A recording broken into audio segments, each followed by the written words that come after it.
नमस्कार प्यारे विद्यार्थियों, आप सभी का स्वागत करते हैं कमाल की पाठशाला ये एक और नई वीडियो के अंदर। आज की वीडियो से हम मैथ के जो सॉल्यूशन है वो स्टार्ट करने जा रहे हैं और उसका स्टार्ट करेंगे 2020 के पेपर से। तो जितने भी मैथ के अंदर जो क्वेश्चन आए थे उन क्वेश्चनों को हम हल करेंगे और देखेंगे किस प्रकार से हम इसको हल कर सकते हैं। और आज की जो वीडियोज़ है उसके अंदर हम सभी क्वेश्चनों को हल करेंगे और जितने भी स्टेप हमारे पास दिए गए हैं उन सारे स्टेपों से कम्प्लीटली सॉल्यूशन मिलेगा आपको। और इसी प्रकार से अगर आपको बढ़िया लगती है वीडियो, लाइक कर दें, उसको चैनल को सब्सक्राइब कर दें। तो इसी प्रकार से हम वीडियोस को कंटिन्यू रखेंगे और कुछ और पेपर लेके आएंगे, जैसे 2019 का भी हो गया, 2018 का भी हो गया और कुछ मोस्ट इंपॉर्टेंट क्वेश्चंस को भी लेके आएंगे। तो आज की वीडियो में हम बात करने वाले हैं मैथ सॉल्यूशन 2020 के क्वेश्चनों के बारे में। तो शुरुआत करते हैं पहले क्वेश्चन से। तो पहला क्वेश्चन है हमारे पास जो कहता है 7 अंकों की बड़ी से बड़ी संख्या तथा 4 अंकों की छोटी से छोटी संख्या में कितना अंतर है। इसका हमें आंसर निकालना है जो कि अंतर है। तो आपके जो टोटल 20 क्वेश्चन आते हैं यहाँ पे, यानी कि जो आपका गणित के अंदर जो है टोटल 20 क्वेश्चन आते हैं और ये आपका होता है भाग नंबर 2, यानी कि खंड नंबर 2 है अंकगणित परीक्षा में। तो जिसके हमने टोटल क्वेश्चनों को उठाया है और आज को उनको करेंगे। तो देखिए सबसे पहले हम क्वेश्चन नंबर 1 को करते हैं। तो क्वेश्चन नंबर 1 हमारे से कहता है कि 7 अंकों की बड़ी से बड़ी संख्या। तो एक चीज़ नोट कीजिए, जो क्वेश्चन पूछ रहा है वो आप ध्यान से देखिए। सबसे पहले हमारे पास 7 अंक होने चाहिए। दूसरी चीज़ हमारे पास है बड़ी से बड़ी संख्या, ठीक है। और तीसरी चीज़ हमारे पास कह रही है, यानी कि एक चीज़ तो ये हो गई 7 अंकों की बड़ी से बड़ी संख्या। दूसरी ये कह रहा है 4 अंकों की छोटी से छोटी संख्या। दोनों निकालनी है और उसके बाद में निकालना है इनका अंतर। तो ये चीज़ निकालनी है। तो इसके लिए हम सबसे पहले क्या करेंगे, सबसे पहले हम कहेंगे कि 7 अंकों की बड़ी से बड़ी संख्या, यानी कि 7 अंकों की बड़ी से बड़ी संख्या। तो बड़ी से बड़ी संख्या हमारे पास कौन सी हो सकती है, यानी कि हमें पता है कि अगर हमें 1 अंक की निकालनी हो तो वो कहेंगे 9। अगर हमें 2 अंक को निकालनी हो तो वो हो गई हमारे पास 99। अगर 3 अंक की निकालनी हो इसी प्रकार से तो 999 हो गई, यानी कि 7 अंकों की हो जाएंगी जिसमें 7 9 हो। तो ये बड़ी से बड़ी संख्या हो जाएगी 1 2 3 4 5 6 7, ठीक है। अब आप देखिए इन अगर ऑप्शंस के अंदर भी देखें तो हमारे पास कुल 7 अंक है। अगर पहले ऑप्शन के अंदर देखें तो भी 7 है, दूसरे के अंदर भी 7 है, तीसरे के अंदर भी 7 है और चौथे के अंदर भी 7 है। यानी कि प्रत्येक क्वेश्चन के अंदर देखिए आप, प्रत्येक जो हमारे पास ऑप्शन है उसके अंदर केवल 7 अंक है, यानी कि बिल्कुल 7 अंक है हमारे पास। अब इनमें एक ही बदलाव हो रहा है, यानी कि आप देखिए चौथा अंक जो है ना, चौथा अंक उसके अंदर बदलाव हो रहा है। यहाँ पे 0 आ गया, यहाँ पे 3 आ गया, यहाँ पे 6 आ गया, यहाँ पे 9 आ गया। तो अब हमें क्या करना है कि हम निकालेंगे 4 अंकों की छोटी संख्या, यानी कि 4 अंकों की छोटी से छोटी संख्या, छोटी से छोटी संख्या। अब छोटी से छोटी संख्या निकालेंगे तो सबसे पहले देखिए छोटी संख्या कौन सी होती है हमारे पास, यानी कि हम कहते हैं कि 0 की लेकिन कोई वैल्यू नहीं है, इसलिए 1 अंक की जो सबसे छोटी वैल्यू है वो है 1। अगर इसी प्रकार 2 अंक की बात करें तो वो होगी 10, क्योंकि जो 0 है अगर वो किसी संख्या से पहले लग रहा है, जैसे 1 से अगर पहले लगा देते हैं उसकी तो कोई वैल्यू नहीं है, यहाँ पे 1 ही गिना जाएगा। अगर यही अंक इसके बाद में लगा देते हैं यानी कि 10, ये 2 अंकों की संख्या बन गई सबसे छोटी। ये कह रहा है कि 4 अंकों की सबसे छोटी संख्या, यानी कि ये हमारे पास हो सकती है 1 2 3, यानी कि 1 2 3 और 4 अंक पूरे हो गए। अब ये कह रहा है कि इनका अंतर निकालिए, तो हम कर देते हैं माइनस, यानी कि 9 का 9, यहाँ से 9 का 9, यहाँ से भी 9 का 9, यहाँ से आ गया 8, ये आ गया फिर से 9 9 और 9, यानी कि ये हो गई हमारे पास 7 अंकों और साथ में हो गया हमारे पास इसका अंतर। यानी कि इसका जो सही आंसर है ना वो हो जाएगा ऑप्शन नंबर डी। ये देखिए 8 आ रहा है, क्योंकि अगर हम पहले ऑप्शन की बात करें इसमें 0 आ रहा है, इसमें 3 आ रहा है, इसमें 6 आ रहा है और इसमें हमारे पास आ रहा है 8, यानी कि इसका जो आंसर है वो हो जाएगा डी ऑप्शंस, ठीक है। अब बढ़ते हैं अगले क्वेश्चन की ओर। अब देखिए दूसरा जो क्वेश्चन है वो हमसे कह रहा है कि 6 अंकों की बड़ी से बड़ी संख्या और 5 अंकों की बड़ी से बड़ी संख्या और इन दोनों का अंतर क्या होगा, ये हमें पूछा गया है। तो अगले सवाल के अंदर हम देखते हैं तो हमें पता चलता है कि क्या पूछा गया है। तो ये देखिए, तो इसने कहा है कि सबसे पहले आप 6 अंकों की संख्या जो कि होनी चाहिए आपके पास बड़ी संख्या, जैसे कि हमने ऊपर वाले सवाल के अंदर यही चीज़ ज्ञात की थी। इसके अंदर भी देखिए 5 अंकों की बड़ी से बड़ी संख्या है, यानी कि दोनों ही बड़ी से बड़ी संख्या है जो हमने लिख ली है। अब हमें क्या करना है, इन दोनों का अंतर यानी कि इसका अंतर निकालना है। तो सबसे पहले बड़ी संख्या के लिए हमने बात की थी कि कितनी हो सकती है 6 अंकों के लिए बड़ी से बड़ी संख्या, तो वो हमारे पास हो सकती है ये चीज़, यानी कि 1 2 3 4 5 और 6, यानी कि इकाई, दहाई, सैकड़ा, हज़ार, 10,000, लाख, यानी कि 9,99,999। और 5 अंकों के लिए बात करेंगे तो ये हो जाएगी 99,999। अब ये कह रहा है इनका अंतर, यानी कि आप देखिए 9,99,999 में से अगर हम 99,999 को अगर घटाते हैं तो क्या आता है, आप देखिए माइनस, यहाँ से हो गया या जीरो, यहाँ से भी जीरो, यहाँ से भी जीरो, यहाँ से भी जीरो, यहाँ से भी जीरो, और ये हो जाएगा 9, यानी कि ये बच गया एक, यानी कि 9 लाख। इसका जो आंसर है वो आ जाएगा 1 2 3 4 और 5, यानी कि ये जो संख्या है हमारे पास बच गई है, और ये हमारे पास इसका हो गया है आंसर। तो सबसे पहले देखिए ऑप्शन के अंदर क्या आ रहा है एक में, तो सबसे पहले आप देखिए इसमें आ रहा है 1 लाख, यानी कि ये जो इकाई रही, सैकड़ा, हज़ार, 10,000, लाख, यानी कि 1 लाख इसके अंदर आ रहा है। लेकिन आप देखिए इसका जो अंतर है हमारे पास वो चाहिए, यानी कि ये जो है वो राइट आंसर हो जाएगा। ये थोड़ा कन्फ्यूजन करने के लिए है, हो सकता है कि आप बड़ी से बड़ी और छोटी से छोटी, क्या काफ़ी बच्चे क्या करते हैं, पहली चीज़ पढ़ते हैं कि हाँ 6 अंकों की बड़ी से बड़ी संख्या है और 5 अंकों की दे रखी है और इनका अंतर दे रखा है, तो बच्चे क्या करते हैं कि हाँ 5 अंकों की हो सकती है छोटी संख्या हो, तो इसलिए कन्फ्यूज़न के लिए आपको ये चीज़ें जो ऑप्शन के अंदर दिया हुआ है। अब बढ़ते हैं हम तीसरे क्वेश्चन की ओर। तीसरा क्वेश्चन काफ़ी हमारे पास इंटरेस्टिंग क्वेश्चन है, जो कि कह रहा है कि इसमें से कौन सा ऐसा ऑप्शन है जो हमारे पास वो हो 25 के बराबर नहीं हो सकता। तो इसको करने के लिए सबसे पहले हमें एक चीज़ का पता होना चाहिए कि इस क्वेश्चनों को किस प्रकार से हम हल करते हैं। अगर हमारे पास प्लस माइनस गुणा भाग अगर इस प्रकार से आ रहा है और ब्रैकेट आ रहा है, तो सबसे पहले हम प्राथमिकता ब्रैकेट वाली संख्या को देंगे, यानी कि सबसे पहले जो हल है हम ब्रैकेट की वाली संख्या को करेंगे, फिर हम उसमें भाग और क्रॉस वाली संख्या है उनको करेंगे, और फिर जो हुआ है हमारे पास माइनस प्लस को हम प्राथमिकता देंगे। कि जैसे कि क्या हो रहा है, ऑप्शन नंबर ए की बात करें तो ये कह रहा है कि 25 के बराबर ऐसी कौन सी नहीं हो सकती, तो इसके लिए हम सभी ऑप्शनों को हल करके देखना पड़ेगा। तो आप देखिए 25 माइनस हो रहा है हमारे पास 100/4, इस प्रकार से हमें दिया गया है। तो सबसे पहले हम प्राथमिकता देंगे भाग, यहाँ पे इस निशान को, यानी कि इस निशान को हम प्राथमिकता देंगे, तो इससे हमारे पास क्या आंसर आएगा, यानी कि इससे हमारे पास ऑप्शन नंबर ए हो जाएगा 25 आंसर, यानी कि 50 माइनस ये हो गया 25, यानी कि 25 चौको 100, और यहाँ से याद रहा गया 50। ठीक है, अब देखिए बी ऑप्शन जो है वो भी हमारे पास क्या कह रहा है कि 20 + 20/4, यानी कि 20×5 यानी 4×5 यानी कि 20 + 5 ये हो गया 25, ये भी 25 हो गया।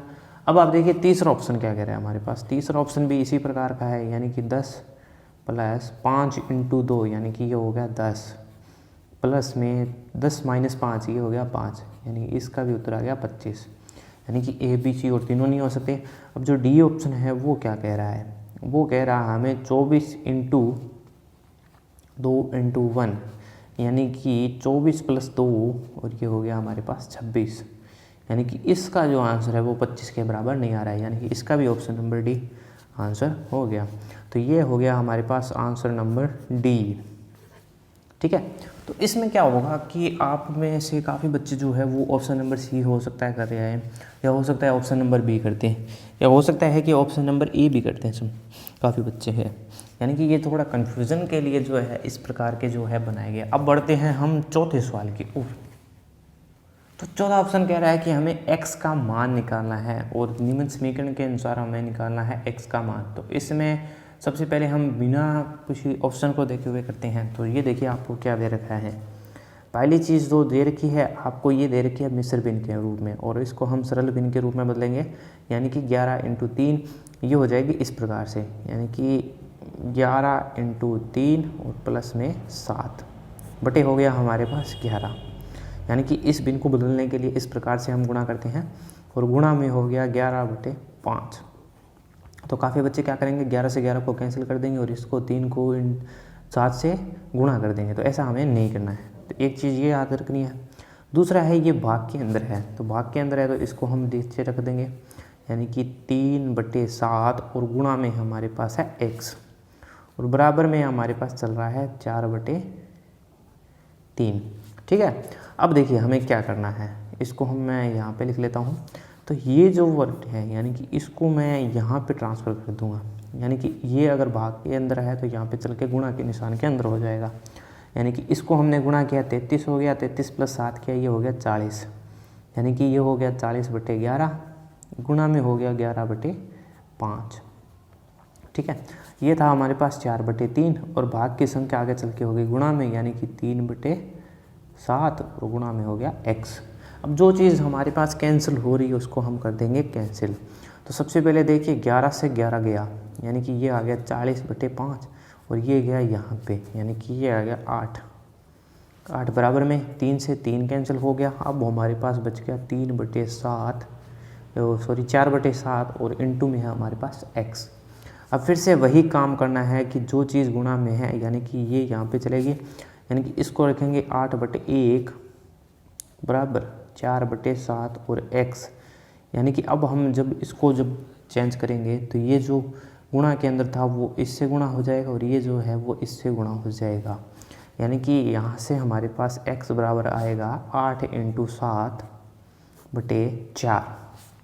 ये 2 से कैंसिल हो गया और इसका उत्तर आ गया हमारे पास 14, यानी कि इसका जो राइट आंसर आ गया है वो आ गया हमारे पास 14। और ऐसा किस ऑप्शन के अंदर हो रहा है ये चीज़ देखेंगे तो आप देखिए ऑप्शन नंबर बी एक ऐसा ऑप्शन है जिसके अंदर हमारे पास जो आंसर है वो 14 आ रहा है, और ये है हमारे पास चौथा क्वेश्चन जिसका राइट आंसर है हमारे पास ऑप्शन नंबर बी। तो इस प्रकार से आपको बस एक चीज़ को ध्यान रखना है कि पहले क्या चीज़ होगी। तो सबसे पहले हम ब्रैकेट में जितनी भी संख्याएं हैं उसको हल करेंगे, उसके बाद में हम भाग के चिन्ह को हल करेंगे और उसके बाद में गुणा के चिन्ह को हल करेंगे। अगर प्लस और माइनस भी है तो उसको हम बाद में करेंगे, यानी कि पहले ये प्रक्रिया हमें करनी है। तो ये चीज़ को आपको ध्यान में रखते हुए इसको हल करना है। तो बढ़ते हैं 5वें क्वेश्चन की ओर। क्वेश्चन नंबर 5 देखिए क्या कह रहा है। सबसे पहले आप कोशिश कीजिएगा इसमें क्वेश्चन में क्या पूछ लिया गया है इसके अंदर। तो ये कह रहा है कि 45, 60 और 75 के महत्तम समापत्य तथा लघुत्तम समापत्य का योग क्या होगा। तो 45, 60 और 75 का सबसे पहले हम महत्तम समापत्य निकालेंगे, यानी कि HCF निकालना है, फिर हमें LCM इसका निकालना है और इनका दोनों का योग करना है। तो इस सवाल को करने के लिए आपके 2 ट्रिक है, या तो आप सबसे पहले महत्तम समापत्य जो हमें निकालना ही निकालना है और इसके बाद में हम LCM भी निकाल सकते हैं, या दूसरा तरीका है जो कि हम इस क्वेश्चन के अंदर सॉल्यूशन करेंगे उस प्रकार से। तो सबसे पहले देखिए 5वें का, तो सबसे पहले हम 45 का जो है वो LCM निकालें। एक बार सभी का LCM निकालेंगे, यानी कि इसमें 60 का करेंगे, फिर हम करेंगे 75 का और फिर इसके टुकड़ों के ऊपर जो है वो बात करेंगे पूरी चर्चा। ये हमारा सवाल हो चुका है, तो इसको कर देते हैं एक बार साइड में। तो सबसे पहले निकालेंगे LCM, हम HCF निकालेंगे सॉरी। तो सबसे पहले देखिए इसमें, तो सबसे पहले 2 का अगर भाग दे के देखें तो 45 में 2 का भाग नहीं जाता है, इसमें किसका जाता है, यानी कि 3 का, यानी कि 3 पे गया, 1 पे और फिर हासिल बची 1, यानी कि 5, 15। फिर से हमने 3 पे करके देखा तो ये गया 5 के ऊपर और फिर से हमने 5 पे किया तो ये आ गया 1। तो इसमें हो चुके हैं टुकड़े, इसको टुकड़ों को भी लिखेंगे। अब देखिए यहाँ पे हमारे पास है 60, ठीक है। 60 के अगर 2 से करें तो हो रहा है भाई, 60 में हो रहा है 3 और 30 पे आ रहा है। फिर से अगर हम इसको 2 पे करें तो भी हो रहा है कि 1 आ गया, फिर 1 यहाँ पे गया, यानी कि 10, 5, 15, ठीक है, 15 आ गया हमारे पास। अब इसमें 2 का नहीं हो रहा है, 3 से हो रहा है, 5 आ गया, फिर हम 5 से कर देंगे, 1 आ गया, ठीक है। अब यहाँ पे देखिए 2 से नहीं हो रहा है लेकिन 3 से हो रहा है। 3 से कितने पे, 2 दिया 6, असल बच्चे 1 और 5, 15, ठीक है। अब ये हो गया 25, 25 में अब 3 का नहीं जा रहा है, 4 का भी नहीं जा रहा है, 5 का जा रहा है, 5, फिर से हम 5 और 1। तो अब आप देखिए इसके टुकड़े, 45 के टुकड़े हुए हमारे पास 3 × 3 × 5, ठीक है। 60 के जो टुकड़े हुए हमारे पास वो हुए 2 × 2 × 3 × 5, ठीक है। अब 75 जो है उसके टुकड़े हुए हमारे पास क्या हुए, उसके टुकड़े हुए हमारे पास 3 × 5 × 5, ठीक है। अब हमें निकालना है HCF, यानी कि महत्तम समापत्य। इसको निकालने के लिए सबसे पहले हमें क्या करना होता है, तो एक चीज़ जो कि एक महत्वपूर्ण है, HCF हमें जिन संख्याओं का निकालना है, यानी कि हमें निकालना है 45, 60 और 75 का HCF निकालना है। तो इसके लिए सबसे पहले क्या करेंगे, यहाँ से हम संख्याओं को उभयनिष्ठ लेना शुरू करेंगे। तो सबसे पहले देखिए कि 2 जो है वो केवल 60 के अंदर आ रहा है, यानी कि ना तो 45 के अंदर 2 है ना 75 के अंदर 2 है। इसका मतलब है कि 2 हमारे पास उभयनिष्ठ संख्या नहीं है। इसमें होगी 3।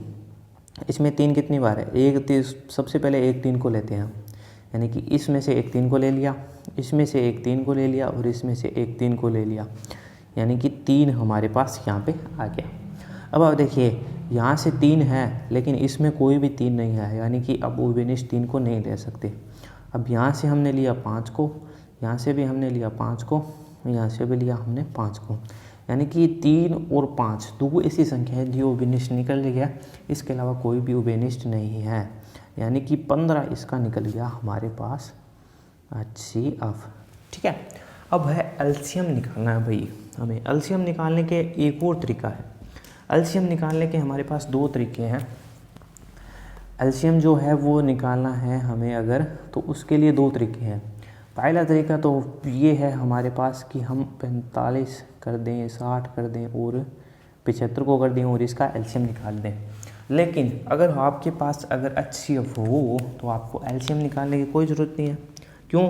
क्योंकि आपको क्या करना है, इसको अगर हम लिखें अगर घातांकों के रूप में, यानी कि इसको लिख सकते थे 3 की घात 2 × 5, इसको हम लिख सकते थे 2 की घात 2 3 × 5, और इसको लिख सकते थे 3 × 5 की घात 2। अगर आपको याद हो तो हमने एलसीएम के बारे में पढ़ा था और वहाँ पे कहा था कि अगर हमें HCF ज्ञात हो तो एलसीएम हम आसानी से निकाल सकते हैं। वो कैसे? तो वहाँ पे हमने कहा था कि एलसीएम अगर निकालना हो, यानी कि एलसीएम अगर हमें निकालना हो किसका, 45, 60 और 75 का, तो हम वहाँ से अधिकतम घातों को ले लेते हैं।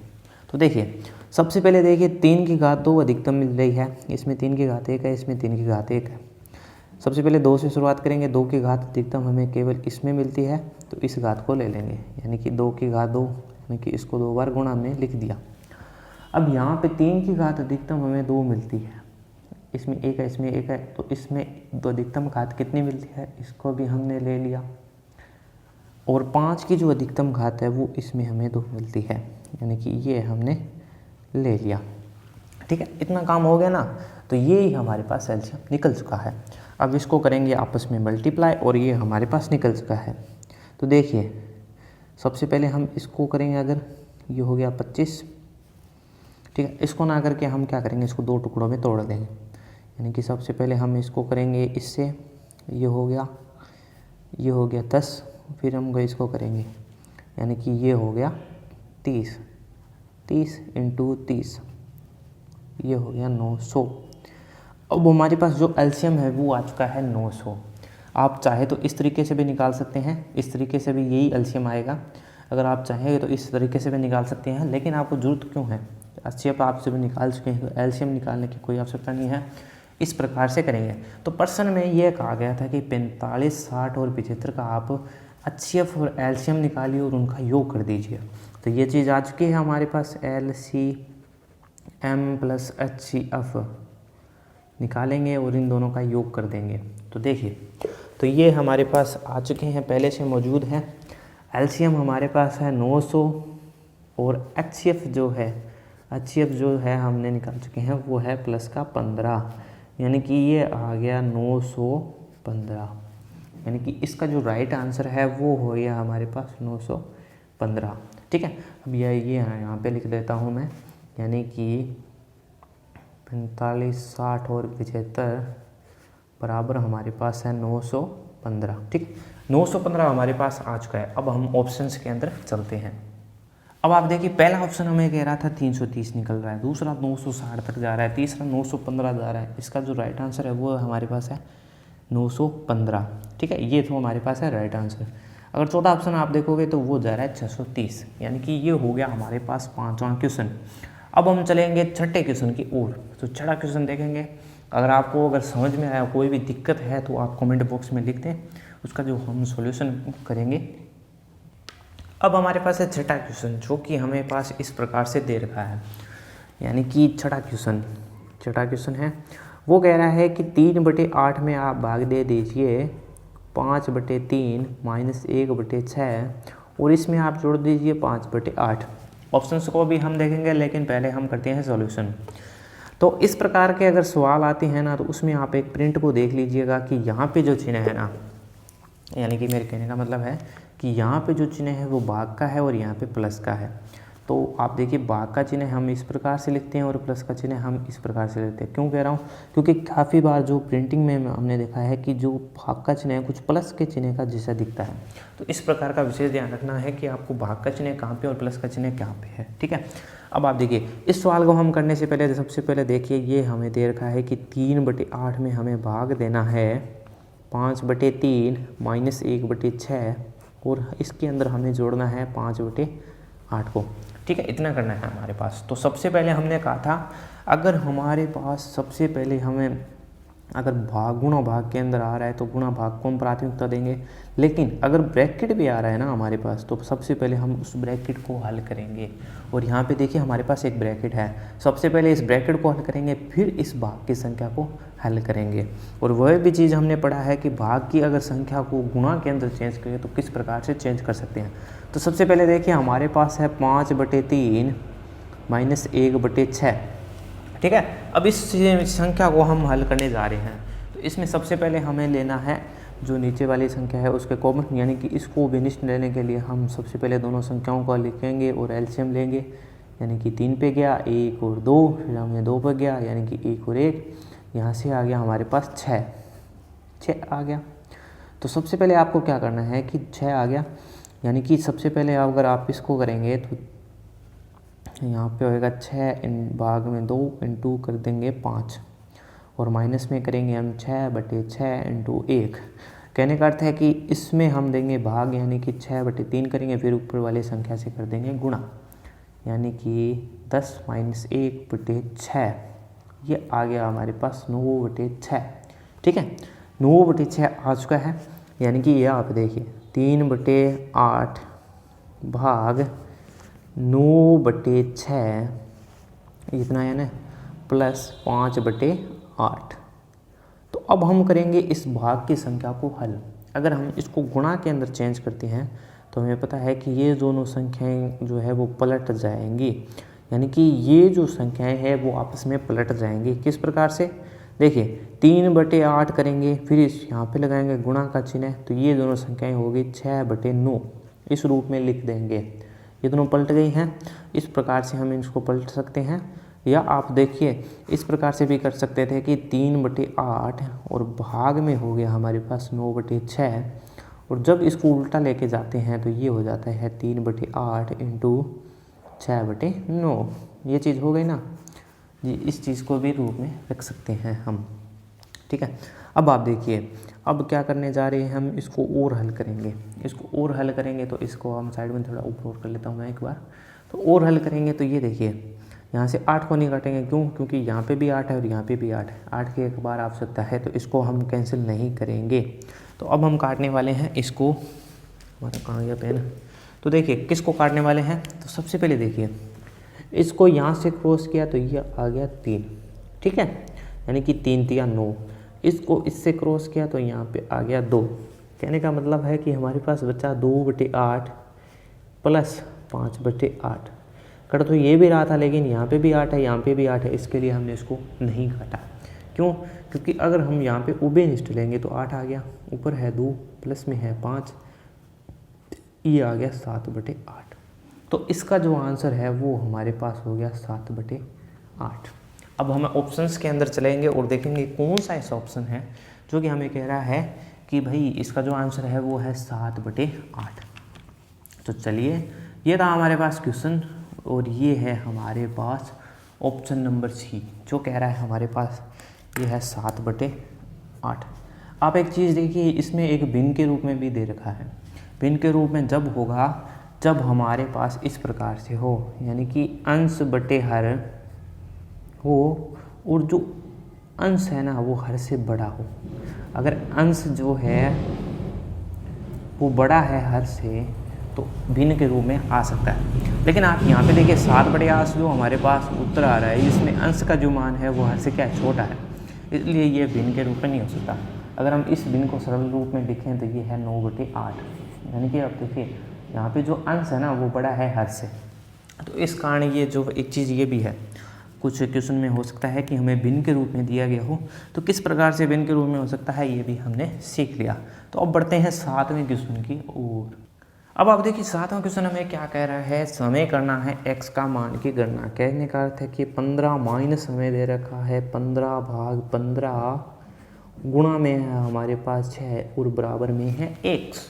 तो इन सवालों को करने के लिए सबसे पहले हमें यही चीज़ सीखी है, हमने सबसे पहले हमारी प्राथमिकता होगी ब्रैकेट की संख्या को हल करना, उसके बाद में हम गुणा भाग या गुणा की संख्या को हल करेंगे, फिर हम जोड़ घटाव करेंगे। तो सबसे पहले देखिए हमारे पास जो है वो है, ये कह रहा है कि 15 माइनस और ये यहाँ पे है 15/15 यानी कि भाग है, यानी कि 15 में 15 का भाग देना है प्यारे बच्चों। तो 1 पे गया गुणा है 6 और बराबर में x, जिसका हमें मान निकालना है। कहने का अर्थ है कि 15 माइनस 1 इंटू 6 करेंगे और बराबर होगा x के, और 15 माइनस 6 बराबर है x के। तो x का जो मान आ गया है वो आ गया है 9। क्यों? क्योंकि 15 में से अगर घटाएंगे तो 9 ही आता है। कहने का अर्थ है कि x की वैल्यू है वो आ चुकी है 9, और कौन सा ऐसा ऑप्शन है जिसके अंदर ये जो है हमारे पास वैल्यू आती है, तो ऑप्शन नंबर सी है वो एक राइट आंसर है, जिसके अंदर ये जो वैल्यू है वो फिट बैठती है। तो ये था एक बड़ा सिंपल सा क्वेश्चन था। बस आपको एक चीज़ याद रखनी है कि पहले हम ब्रैकेट की संख्या को हल करेंगे, फिर हम भाग या गुणा की को हल करेंगे, फिर हम जोड़ घटाव जो करना है वो कर देंगे। तो ये हो गया 7वां भी क्वेश्चन हल। अब हम करने वाले हैं 8वें क्वेश्चनों का सॉल्यूशन। अब जो आने वाले जो क्वेश्चन है ना उनको बड़ी बारीकी से देखना है। वैसे तो सभी क्वेश्चनों को बारीकी से देखना है, लेकिन इन पे जो है आपको स्पेशल ध्यान देना है। तो ये जो है वो एक दशमलव के रूप में है, और ये कह रहा है कि 0.9 को अगर भाग देना है 0.3 इंटू 0.3 से, और इसका हमें बताना है आंसर। तो सबसे पहले हम करेंगे दशमलव को हल, और उसके बाद में करेंगे जोड़ घटाव। तो देखिए सबसे पहले हम यहाँ से दशमलव को हटाएंगे, यानी कि ये इसको रख सकते हैं 9/10 के रूप में, और फिर से हमारे पास है भाग का चिन्ह, तो इसको भी हम ऐसे ही रहने देते हैं, और इसको कर देंगे 3/10 और गुणा के अंदर कर देंगे 3/10। ठीक है, इतना ही करना है आपको। एक बार फिर से हम करेंगे ब्रैकेट की संख्या को हल, इसको भाग को ऐसे पड़े रहने देंगे, यानी कि 9/10 और भाग हो गया हमारे पास 9/100। ठीक है, अब इस भाग के चिन्ह को हम बदलेंगे गुणा के अंदर, यानी कि भाग को चिन्ह को अगर हमें बदलना हो इस प्रकार से हो A, B, C और D के रूप में, तो गुणा के रूप में इसको इस प्रकार से लिखते हैं D और C, यानी कि ये दोनों आपस में बदल जाएंगे।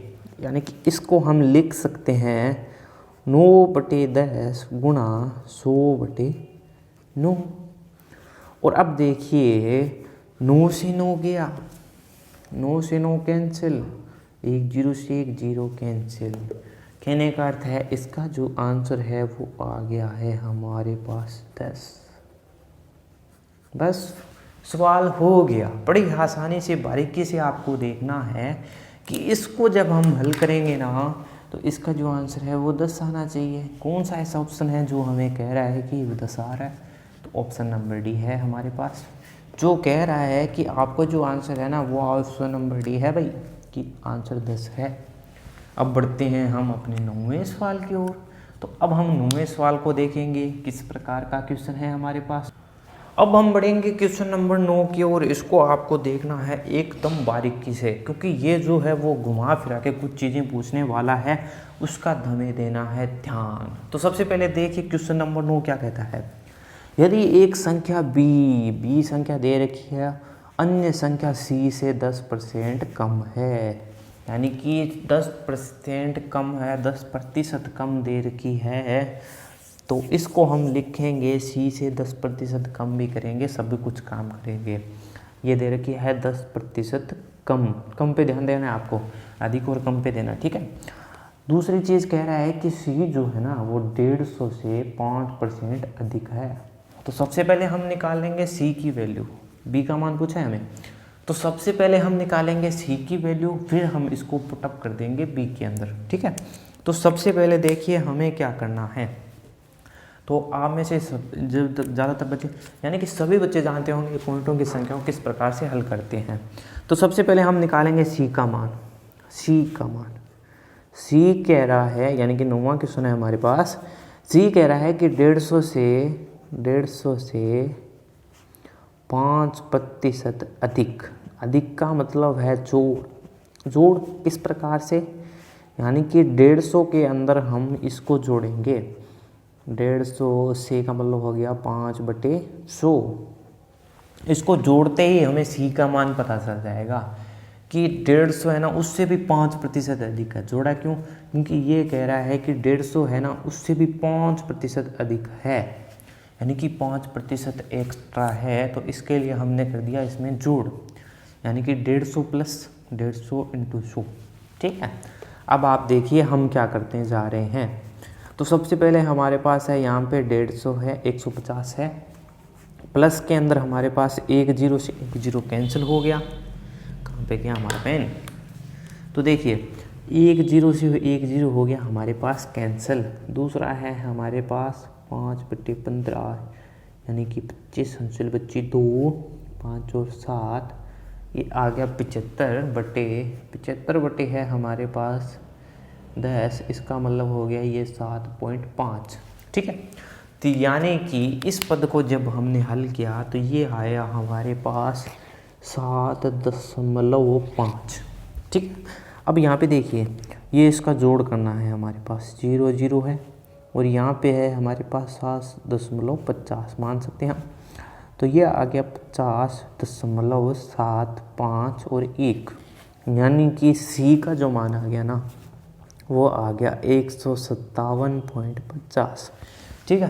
तो इसके अंदर सी का मान तो हमें पूछा नहीं है, इसने कहा है कि बी का मान बताना है। अगर आपसे सी का मान भी पूछा गया होता तो हमारे पास आंसर आ चुका है, लेकिन ये कह रहा है कि बी का मान बताइए। अब हम संबंध की ओर चलते हैं, जो हमारे पास था संबंध, बी का संबंध। ये कह रहा है कि बी एक अन्य संख्या सी से 10% कम है, यानी कि सी से भी क्या है, कम है। यानी कि बी कह रहा है जो बी का मान है ना वो होगा हमारे पास सी से 10% कम। कम का अर्थ है इस बार होगा हमारे पास माइनस, यानी कि जो सी की वैल्यू है उसमें से ही हम 10% कम ही करेंगे। किस प्रकार से? तो ये हमारे पास क्वेश्चन अब हो चुका है, क्वेश्चन कंप्लीट। अब हमें केवल आंसर निकालना है। तो आप देखिए सी से 10% कम है, इसका अर्थ है कि 157.50 तो है ही है हमारे पास सी की वैल्यू। इसमें से हमें 157.50 में से हमें 10% कम कर देना है। और इसको भी जब हम हल करेंगे ये तो 1 0 से 1 0 हो गई कैंसिल, और फिर से ये हो गया 15.75, यानी कि इसका जो आंसर आ गया वो आ गया हमारे पास 157.5 माइनस 15.75, यानी कि ये हो गया 0। अब आपको करना है घटाओ केवल, ठीक है। अब मैं आपको एक ऑप्शंस के अंदर भी बताऊंगा, ऑप्शंस के अंदर काफ़ी ज़्यादा उलझन है, तो वहाँ पे भी आप इसकी गलती कर सकते हो, वो भी हम बताएंगे। लेकिन सबसे पहले हमें क्या करना है, वो करना है घटाओ। तो 157.50 में से हमें घटाना है 15.75, ठीक है। अब माइनस कर दीजिए। अब 0 को जब हम घटा नहीं सकते तो हमने इससे हंसिल ली उधार, ठीक है। हंसिल ले ली उधार हमने, तो यहाँ पे 5 की जगह बच गया 4 और यहाँ पे हो गया 10, यानी कि 10 में से 5 घटाए हमारे पास बचा 5। अब 4 को हम 7 में से घटा नहीं सकते, क्यों? क्योंकि 7 बड़ी संख्या है, 4 है हमारे पास छोटी। फिर यहाँ से जाएगी हंसिल भाई, और ये कितना हो गया, ये हो गया हमारे पास 14 और ये बच गया 6, यानी कि 14 - 7 हो गए 7, यहाँ पे लग गया दशमलव, ये है 6 और ये है 5, यानी कि 6 5 मतलब हो गया 1, 5 - 1 हो गया 4 और 1, यानी कि बी का हमारे पास उत्तर आ गया है 141.75। ठीक है, यानी कि बी का जो हमारे पास मान है ना वो आ चुका है 141.75। ठीक है, आ चुका है हमारे पास इसका मान। तो अब हम जांच करेंगे ऑप्शंस के अंदर ऐसा कौन सा ऑप्शन है जो ऐसा मान ग्रहण कर रहा है 141.75। ठीक है, ये हमने घटाव कर चुके हैं। तो देखिए ये हमारे पास सवाल था। अब देखिए कौन सा ऐसा ऑप्शन है। अब आप देखिए इसमें से 151.75 भी आ रहा है हमारे पास, 141.75 भी है, ये तो है हमारे पास आंसर। अब काफ़ी बच्चे क्या कर सकते हैं, 151.75 भी कर सकते हैं और 100 कुछ और गड़बड़ भी कर सकते हैं वो, क्योंकि 157 था हमारे पास। यानी कि ये कुछ इंटरेस्टिंग सा क्वेश्चन था, क्योंकि इसमें 2-3 चीज़ें हमें पूछ ली गई थी। यानी कि अब तो आप इसके ऐसे क्वेश्चनों को आसानी से कर सकते हो। तो अब बढ़ते हैं हमारे 10वें क्वेश्चन की ओर। अब जो 10वां क्वेश्चन है वो काफ़ी इंटरेस्टिंग क्वेश्चन है। वो कह रहा है कि 175 ग्राम के 10% का 5% आपको निकालना है। तो इसको हम अलग अलग भी कर सकते हैं, लेकिन हम करेंगे बिल्कुल साथ में। किस प्रकार से हम करेंगे, तो सबसे पहले देखिए हमें कुछ 3 चीज़ें दे रखी क्या है, 175 ग्राम दे रखा है, दूसरा कह रहा है 10% का 5%। तो का क्या के रूप में अगर इसको हम बदल लेंगे तो कुछ इस प्रकार से हम इसको लिख सकते हैं। काके की को हल करेंगे तो इसको लिखेंगे 10/100 और गुणा में लिख देंगे 5/100। अब हम इसको कर लेंगे हल और हमारे पास आ जाएगा आंसर। तो बस आपको कुछ इतना ही करना है। तो 100 और 10 ऐसी चीज़ों को हम नहीं छेड़ेंगे, क्योंकि इसका जो आंसर है वो होता है पॉइंटों के अंदर और आसानी से इसको हल कर सकते हैं।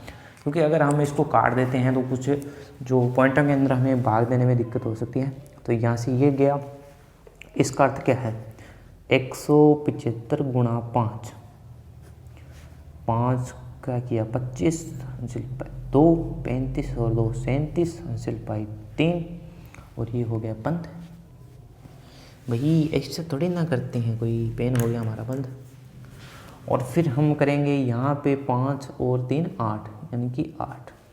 ये हो गया हमारे पास 875 बटे में हो गया हमारे पास 1000, क्योंकि यहाँ पे 10 है और यहाँ पे हमारे पास 100। यानी कि कहने का अर्थ है हमारे पास आ गया 0.0875 और ये है ग्राम के अंदर। ये चीज़ भी आपको याद रखनी है, ग्राम के अंदर है।